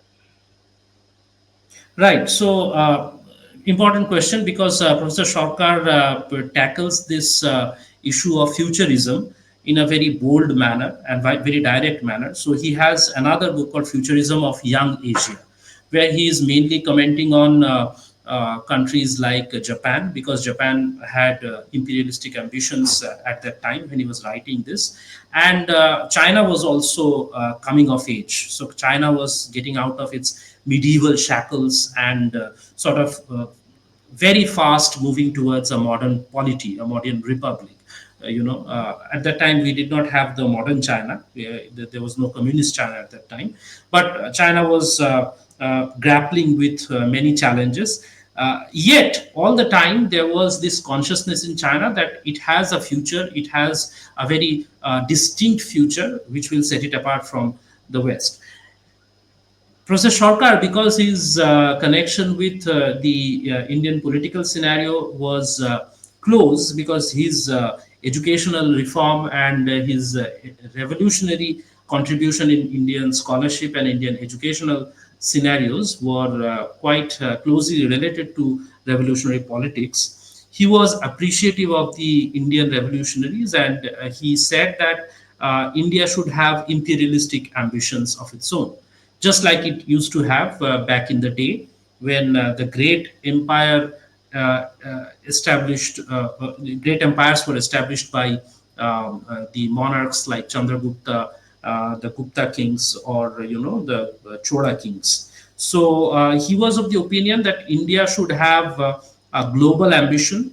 It should try to become economically very, very powerful. It should become the powerhouse of Asia, and it must collaborate with other Asian powers. Now, at that time, for Professor Sarkar, it was not probably possible to see what sort of course history will take in Asia, especially in connection with Japan and China. We know that Japan had been badly defeated in the Second World War, and that the country was attacked by the USA.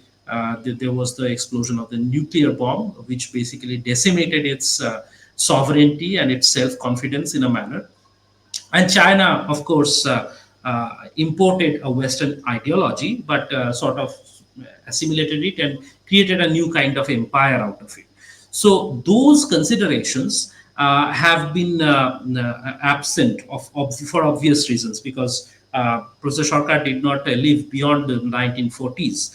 But he definitely talks about the necessity of keeping very high ambitions, materially speaking. So it's I think that if he were alive today, he would not be satisfied with just the proliferation of soft power as far as India is concerned. I think he would be advocating very strongly for hard power, something which India is making, small steps. It's taking small steps and progressing rather slowly compared to her other Asian counterparts, especially China.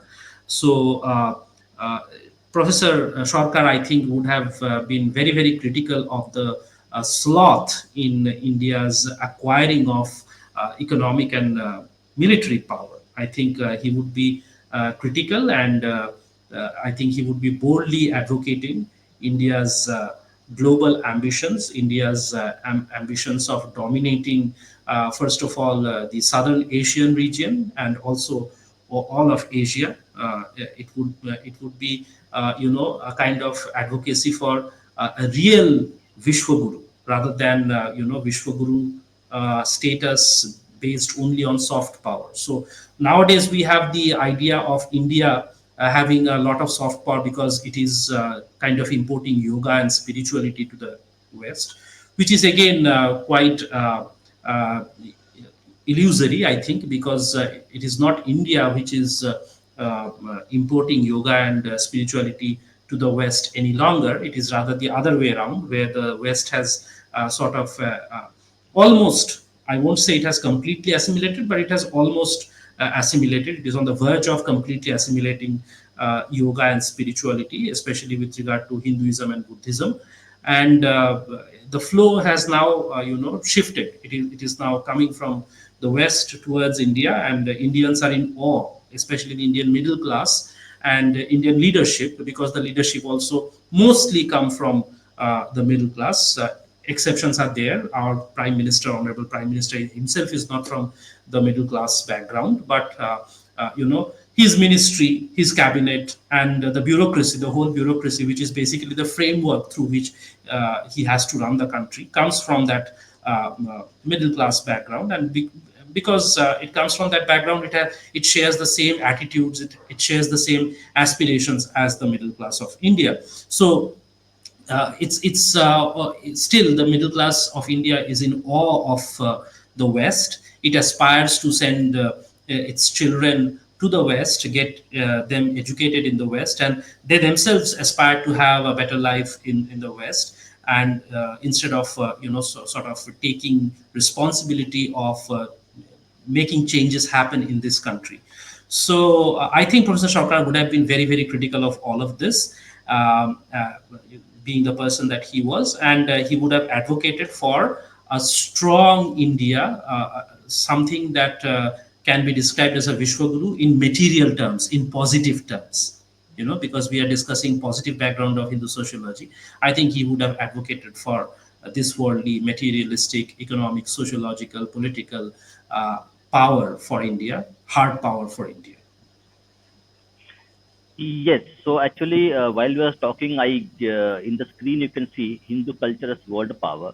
So this is the, I think he wrote a few articles which were collected and published as a book. So and this book has an introduction by let me just check, Dr. Gautam Shane, who is a former diplomat. He has written a foreword to this, and actually I have this book. Actually, it's a very interesting book. To Let me just also. correct you by saying. Let me just correct you by saying that Dr. Shane, Dr. Gautam Shane, was an intellectual, and he was an academic and not a diplomat, because he has taught in the LSE. I think it is the same person that you're talking about. Uh, yeah, yeah. Yes. Same person. Actually, in one of the interviews, somebody mentioned as diplomat. So that's what I thought. Okay, he might Oh, be I diplomat. see. Maybe I'm Yeah, not but aware. no. Actually, no. You might be right. So, like, see, we don't have time to do all the research as one. So I think we learn from each other. So I will also check regarding this, because I was reading the way he wrote the things. Thought he was a diplomat. The way he wrote about his writing. Oh, definitely. That is maybe because he was a professor of international relations. So, Hmm. the world of diplomacy would be his bread and butter, I think, because he is an expert on that field. So, his way of scholarship and his sort of discourses will reflect that. Yes. So we'll go to our next question. Next question is from again Saptorshi. What was Benoy sir's impression about Western polity via vice versa the Indian polity? Vis-a-vis Indian polity. So I Yeah. have already answered this question when I was Hmm. talking at the very last part of our pre-Q and A discussion.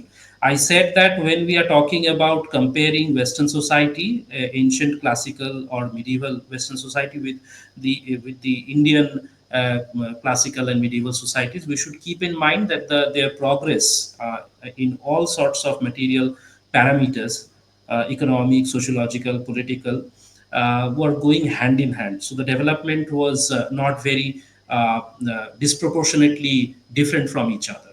So, in terms of even scientific and technological innovation, military innovation, about military expedition, especially, Professor Sarkar has given us a lot of details, because he has culled out a lot of information from the ancient Indian states, and specifically the empires that ancient India had established, ancient as well as medieval India. He even talks about the Mughal empire. So, the progress of Indian society in terms of all material parameters, when they are compared with the same time as they were happening or unfolding in the Western society, are more or less the same. And in certain cases, I think, as we have indicated, as you have also pointed out, that India had surpassed, sometimes, especially when it came to generating technological advances, military advances in those regards, and in the expanse of the Indian Empire, establishment of Greater India. In those regards, India had, in certain cases and in certain episodes of ancient and medieval history, surpassed the Western nations. It's only from the late 17th and early 18th century that this starts to change. In the last 200 to 250 years, we have seen a sort of unnatural accumulation of material resources in the Western European nations, and later on in North America, in the US. And that's why the technological progress has been disproportionately faster and better compared to modern India.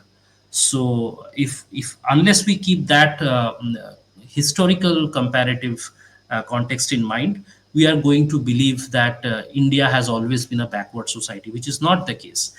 All sorts of social parameters also, for example, the social stratification, something that we in our country call as caste, and often India is berated by saying that India is a backward country because it has caste stratification, it has a caste system.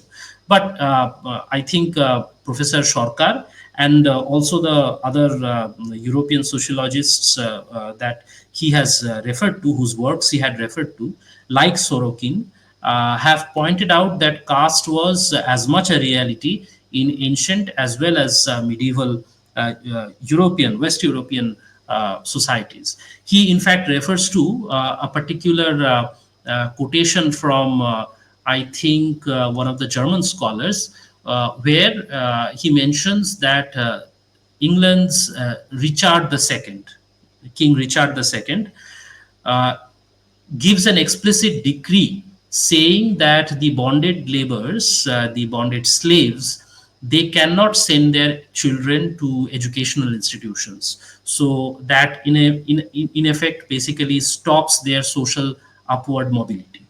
And sometimes, because many people attack us by saying that India has been a backward caste ridden country, and therefore the Shudras did not have access to education, etc.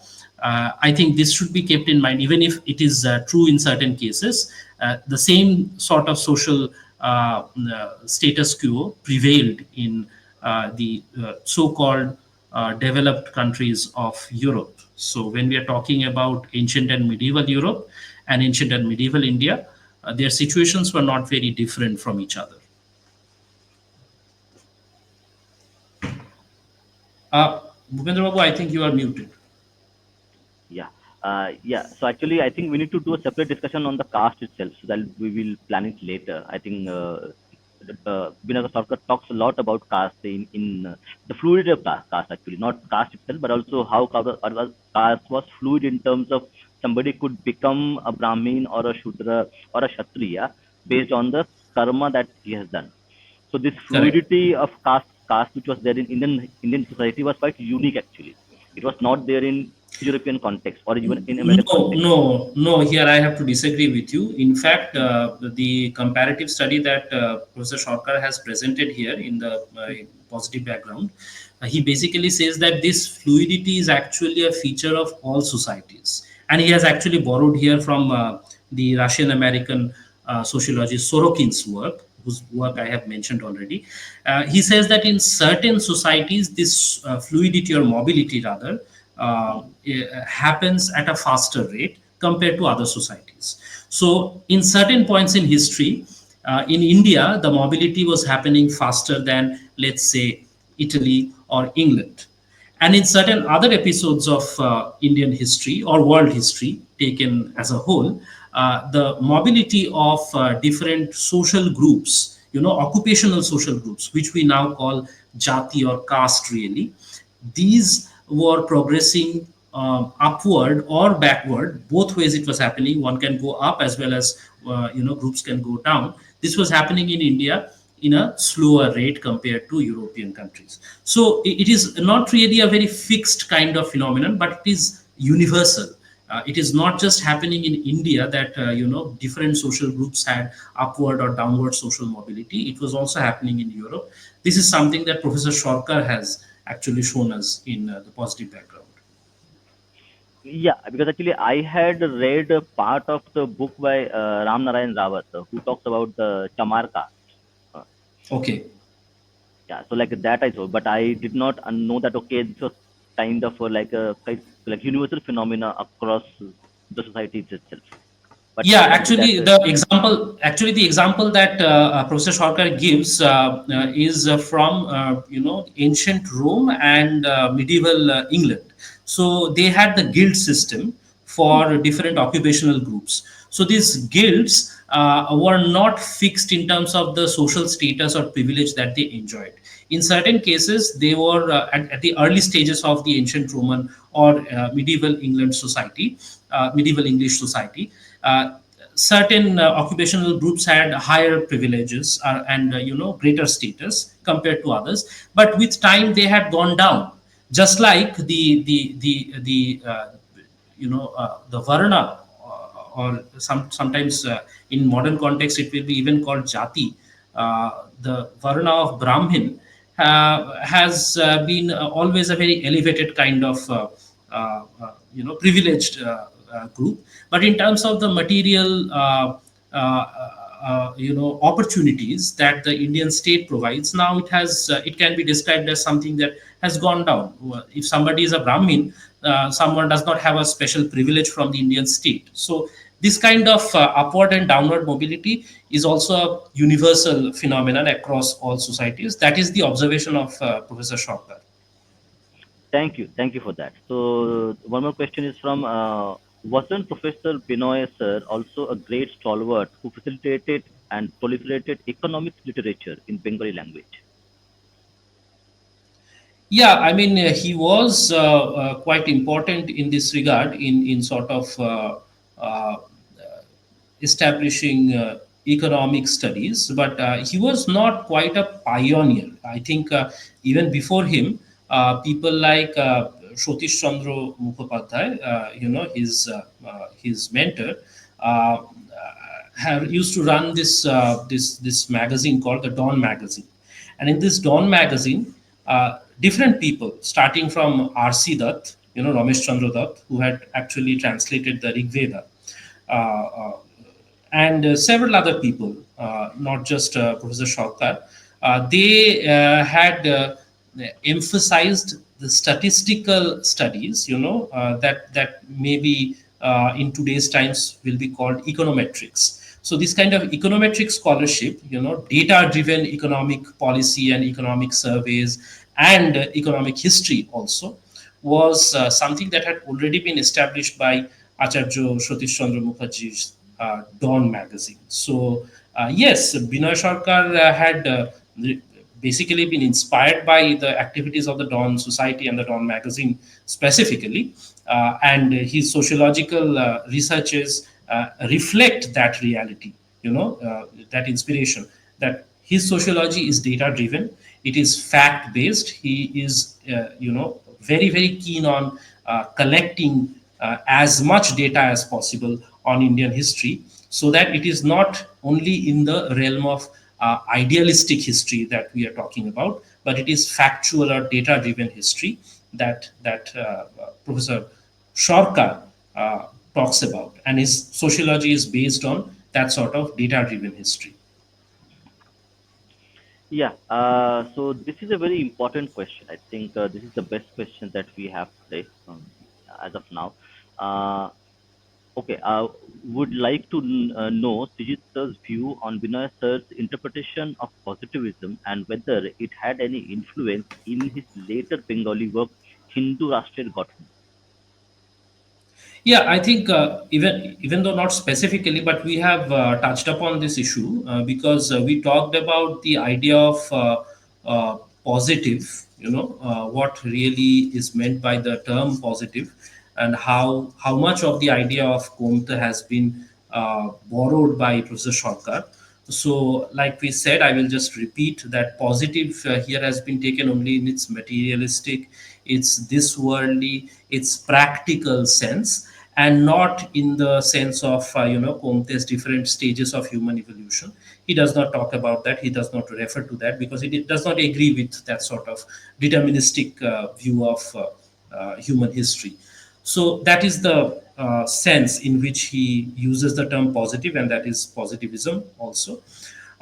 And so far as the influence of this view of positivism on Hindu Rashtra Gronan is concerned, I think that this futurism that we talked about, that how India should have a kind of bold outlook, a confident outlook, something that is not just dependent on its Brahma principle.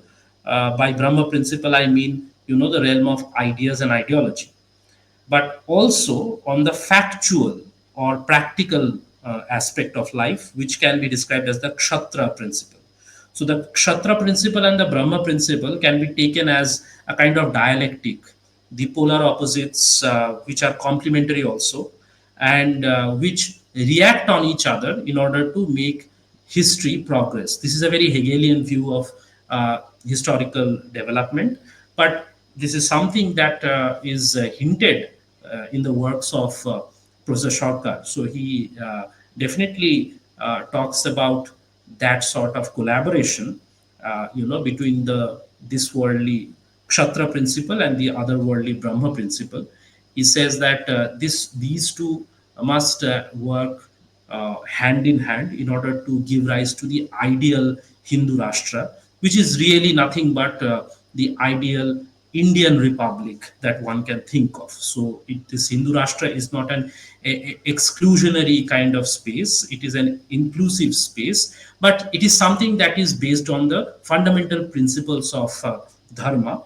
And when we say Dharma, often, the ideas of otherworldliness comes to mind, and that is where I think positive background of Hindu sociology will be immensely helpful in understanding that by a dharmic civilization we do not only mean yoga, Vedanta, and Sankhya, but we also mean Dandaniti, and we also mean a kind of humane and practical attitude towards the affairs of statecraft, the affairs of society as a whole. So I think uh, this would be my answer to that question. Thank you. So this is something even I do not know. So did Benoy sir ever comment on utilitarian in his works? That's a, I think. Utilitarianism, not in Hmm. particular. This is something that this is a debate that we can see even more prominently in Bankim Chandra Chattopadhyay's works, because Bankim Chandra was also deeply inspired by the French philosopher Auguste Comte, who has coined the term positive and positivism. So utilitarianism and positivism are the two philosophies with which Bankim Chandra talks about in his Dharma Tattva, which is again a very very important text in trying to understand the dharma based civilization which we just referred to, Dharma Tattva and Krishna Charitra. So these two works are where we get to see a kind of detailed discussion and a kind of tension between positivism and utilitarianism, but not specifically in Binoy Sarkar. No, because Benoy Sarkar only borrows the terminology positive from Comte, and as long as any terminology is able to help clarify the conceptions of the realities of Hindu history, uh, he will borrow them. He will not really sort of hinge himself upon a particular philosophical view. He is, in fact, creating a new philosophy, the new Indology that we just talked about, which comes as a result of the sociological work done by Professor Sarkar in the positive background of Hindu sociology, is really his contribution to the philosophy, which is known as Sarkarism. So this Sarkarism is nothing but the view about India uh, that surpasses the old Indological, the classical Indological view of India, that India is a place of ascetics and it is very idealistic. No, the new sociology, the new Indology of Professor Sarkar or Sarkarism says that India was as much imperialistic, as much ambitious materially as the other great civilizations of the world. Thank you. So last question we have from the Hindu Vichardhara show. So I don't know if my question is valid, but why did ancient Hindus document social science subjects in poetic form mostly? As I think poems can be mistranslated or misinterpreted. Yeah, of course, the question is valid, but the worry that this question reflects is unfounded, because first of all, it was not only the ancient Hindus who were writing down their sociological or any kind of material reflection in the verse form. In fact, the ancient Romans were also writing in the same manner. So I will give you the example of Ovid's Metamorphosis and also Ars Amatoria. These are this worldly subjects. So Ars Amatoria is the art of love or love making. So it is basically a kind of Kama Shastra that ancient Roman authors have written, and that is written in the poetic form. So it is, I think, a feature of the ancient world, the classical world, that rather than writing things in prose, people used to fall back on the verse form in order to write it. So I'll also give you a reason why that is so. It is because in ancient and classical world, the writing system was not as prolific. Uh, Forget about printing. There was no concept of printing back then. So how do you preserve your knowledge? You have produced a new text, uh, and you have to record it. You have to pass it on to next generation. So if you write it down in the no write it down, if you compose it in the prosaic form using prose, then it is much more difficult to remember. If you write it or rather, again, I'm again using the wrong word. If you compose it in the metrical form, in the form of poetry, in the versical form, then it becomes far easier to remember it, because poetry has rhythm, poetry has meter, it has a musical, a sing-song quality. Therefore, it is far more easier to memorize compared to memorizing prose. If I give you a text of prose, maybe the first page of Rabindranath's Gora, you will find it much more difficult to remember than remembering the poem Shunarturi, right? So that is the basic reason why the versical form, the poetic form, was used. And the other aspect that this question raises is that poems can be mistranslated or misinterpreted. No, we have to remember that it is not romantic poetry, or it is not spiritual or idealistic poetry that we're talking about here. So when we talk about things like Shukraniti Sara or Kautilya's Arthashastra, Kautilya's Arthashastra is, by the way, written in prose. Okay, so it is not written in verse form, like the Kamandaka Nitisara, or no, sorry, but like the Shukraniti Sara of Shukracharya. So Shukracharya's Nitisara is written in the versical form, and many other practical texts, such as the Natya Shastra of Bharata, uh, another great text from classical India, which has to do with practical things. So this is basically a list of prescriptions and descriptions about how a successful theatrical performance can be produced on stage. So these are practical prescriptions, these are practical advices. Why is this written in the versical form? Just because it was oral culture, we did not really have a proliferation of writing methods. We did not have anything to write down. We did not even have the alphabet to start with, So basically, you have to memorize it and keep it preserved in the oral tradition so that you can pass it down from the guru to shishya.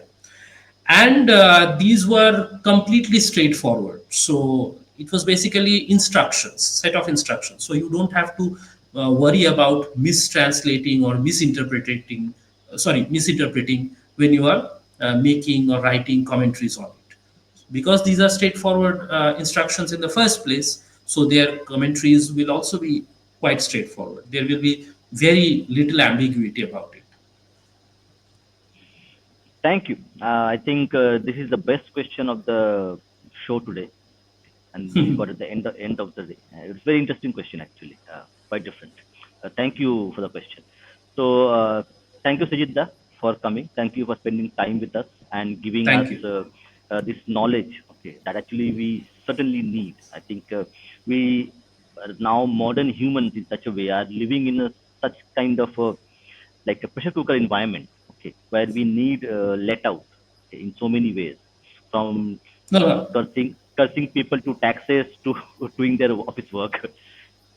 No, I'm very glad that you have taken up this subject, even though it is difficult in nature, but it is important all the same. And, it is very, very crucial for us to be familiar with the texts in Dandaniti, texts like Shukraniti Sara and its commentary by Professor Sarkar in his positive background, so that we can regain our self confidence as a successful materialistic culture.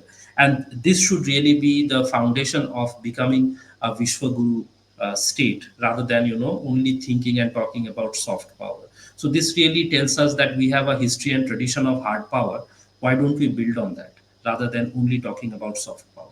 So I'm very glad that you have taken up this subject, and I'm very happy to talk about it in your show. Thank you. I think we have taken a lot of books. So, in terms of IKS series, we're going to talk about thermonomics.